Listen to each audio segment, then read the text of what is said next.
फितरत कभी भी कोई भी खेल दिखा सकती है, लेकिन हर खेल के पीछे कोई ना कोई कारण होता है। बस लक्ष्मी माता से यही प्रार्थना है कि जल्दी से वो कारण पता चल जाए। लेकिन मैं इस बच्चे को अपने घर नहीं ले जा सकती। क्या तुम मेरे बच्चे को अपने साथ रखोगी, इसकी देखभाल करोगी?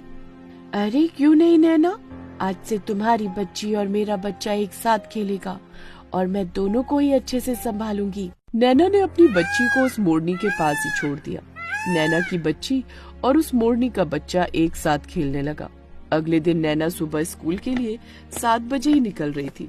तभी उसकी माँ ने कहा, अरे नैना, तुम्हारा स्कूल तो 10 बजे का है। हर रोज तुम 9 बजे यहाँ से जाती हो, पर आज तुम 7 बजे ही जा रही हो, ऐसा क्यों? अब माँ, आज से स्कूल की टाइमिंग थोड़ी चेंज हो गई है। इतना बोलकर नैना तुरंत अपनी बच्ची के पास उस जंगल में पहुँच गई। वहाँ पर उसने अपनी बच्ची को दूध पिलाया, उसके साथ खेलती रही। खेलते खेलते उसे देर हो गई, इसलिए वो स्कूल 12 बजे पहुंची। टीचर ने उसे खूब डांटा। नैना, ये वक्त है स्कूल आने का। 10 बजे से क्लासेस स्टार्ट हो जाते हैं और तुम 12 बजे आ रही हो। अपने हाथ आगे करो। अब नैना चाह कर भी नहीं बता सकती थी कि वो लेट क्यों आई है। उसके टीचर ने उसके हाथों पर छड़ी से मारा। छुट्टी होने के बाद वो फिर से जंगल में अपनी बच्ची से मिलने पहुंच गई, क्योंकि ममता भी उसके अंदर आ गई थी। नैना शाम को घर पहुंची। नैना, जब स्कूल की टाइमिंग चेंज हो गई है, फिर आने में इतना लेट क्यों हो गया? तुम्हें तो 2 घंटे पहले आज घर आ जाना चाहिए था। माँ, मैं अपनी एक सहेली के साथ उसके घर चली गई थी, इसीलिए थोड़ा लेट हो गया। लेकिन अब नैना का ये रोज का काम हो गया था। नैना को अपने बच्ची से लगाव था, इसलिए वो हर रोज स्कूल जाते समय और स्कूल से लौटते समय अपनी बच्ची को टाइम दिया करती थी। सुबह सुबह वो अपनी टीचर से डांट खाती और शाम को घर जाने पर अपने माँ बाप से, पर वो किसी को भी सच नहीं बता सकती थी।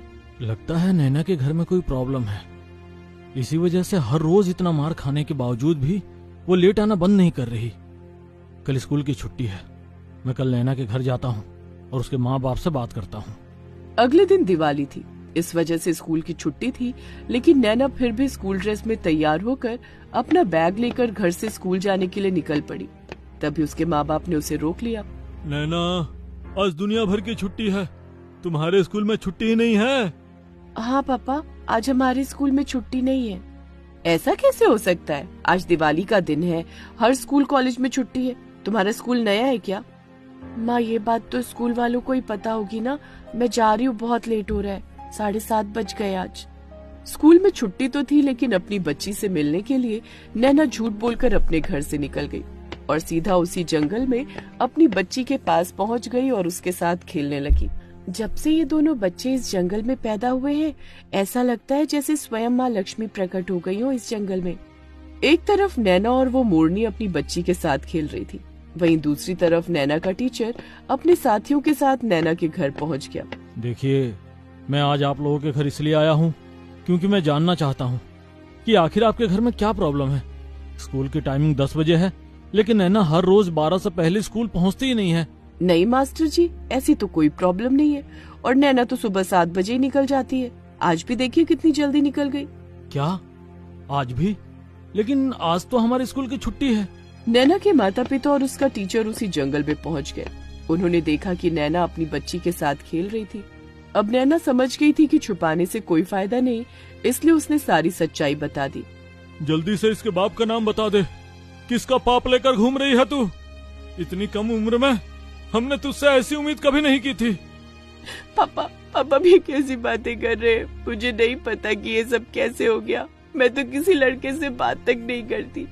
मैंने सपने में देखा कि मैं गर्भवती हो गई, और फिर असली में भी गर्भवती हो गई।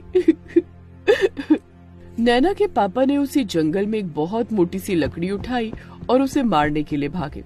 लेकिन तभी अचानक वहाँ पर लक्ष्मी माता प्रकट हो गई। रुक जाइए, नैना जो भी कह रही है बिल्कुल सही कह रही है। दरअसल पिछले जन्म में 15 साल की उम्र में ही नैना की शादी हो गई थी। उस समय बहुत कम उम्र में शादी हो जाया करती थी, ये तो आप लोगों को भी पता होगा।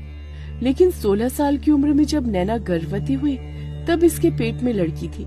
ये जानकर इसके ससुराल वालों ने इसके बच्चे और नैना को भी मौत की घाट उतार दिया।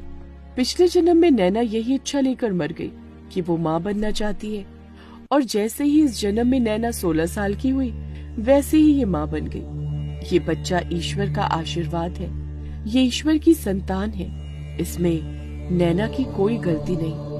उसके बाद टीचर और नैना के माता पिता ने उस बच्ची के पैर छुए और उनसे आशीर्वाद लिया। माता लक्ष्मी से भी माफी मांगी। उसके बाद नैना अपनी बच्ची को अपने घर ले गई और सब एक साथ खुशी खुशी रहने लगे।